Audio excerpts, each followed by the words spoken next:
Bonsoir à tous, bienvenue dans cette édition régionale. Voici nos principaux titres.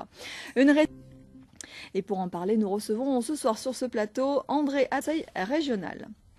Mais tout d'abord, ce rappel qui concerne la météo, ne vous fiez pas à l'accalmie dont nous avons bénéficié depuis la mi-journée. La pluie et les orages seront de retour la nuit prochaine. Nous sommes toujours en vigilance jaune. Soyez prudents sur la route, aux abords des cours d'eau, et un risque d'inondation n'est jamais exclu.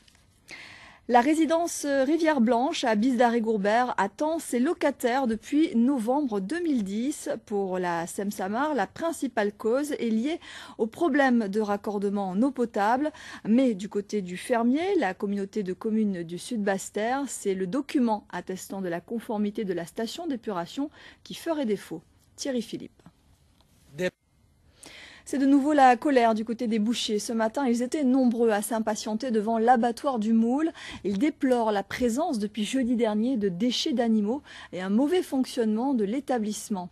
Un établissement qui fait déjà l'objet d'une mise en conformité suite à une décision de la DAF, la Direction de l'Alimentation, de l'Agriculture et de la Forêt. Le reportage de Ludivine Guillolet et Paul Labéca.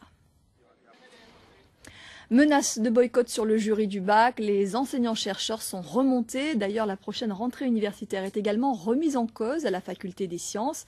En assemblée générale, ce matin, l'ensemble de ces chercheurs et le personnel administratif ont dénoncé une nouvelle fois les conditions dans lesquelles ils travaillent.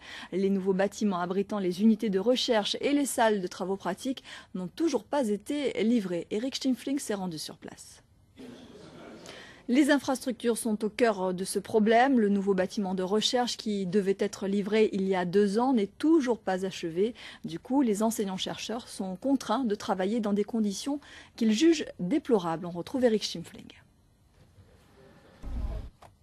En bref, l'école de Cocoyer du Gosier sera réouverte demain. Des mesures ont été prises pour résoudre les soucis d'alimentation en eau potable que rencontrait l'établissement. Les élèves sont donc attendus dès demain matin. Et pour aller plus loin, nous recevons ce soir André Atala. Bonsoir. Bonsoir. Vous êtes le président de la commission éducation et enseignement supérieur. Alors, les points positifs, tout d'abord, on remarque une motivation des élèves. Comment l'expliquez-vous ? Et des étudiants. Et ça, c'était... Alors pour les étudiants, bien évidemment, qui participent au projet, c'est également motivant puisque cet engagement leur rapporte aussi, notamment sur le plan financier. Un petit coup de pouce. Voilà. Alors, ce qui reste à améliorer, en revanche, notamment, c'est de parvenir à trouver des volontaires sur les établissements qui sont les plus éloignés, les plus excentrés. Ça, c'est pas toujours évident, apparemment. Vous avez des pistes pour inciter ces étudiants à aller vers ces zones un petit peu isolées. Une piste qui peut être envisagée. Je profite de votre présence puisque vous êtes donc responsable de la commission de l'enseignement supérieur pour le but de ce journal sur ce ras-le-bol des enseignants-chercheurs de la faculté des sciences. Vous comprenez cette indignation de leur part ? Tout à fait. Merci beaucoup André Atala d'être venu sur ce plateau. En Martinique, une affaire qui a fait grand bruit, celle du Crédit martiniquais. 6 personnes, des patrons martiniquais et un dirigeant de la banque de l'époque, sont à la barre du tribunal correctionnel de Fort-de-France. Ils sont accusés d'abus de biens sociaux et de recel d'abus de pouvoir. Le procès devrait durer 2 semaines. Ce matin, il a été interrompu. Les avocats de la défense estiment que cette affaire ne peut plus être jugée en l'état. Le rappel des faits avec nos confrères de Martinique Première. Les Guadeloupéens sont férus de jeux et de courses. Les points PMU de l'île sont très fréquentés. Le bilan 2010 le confirme. L'engouement des Antillais est indéniable. Le chiffre d'affaires en Outre-mer augmente. Il est beaucoup plus élevé que dans l'Hexagone. Gaël Gontier, Laetitia Murassioli.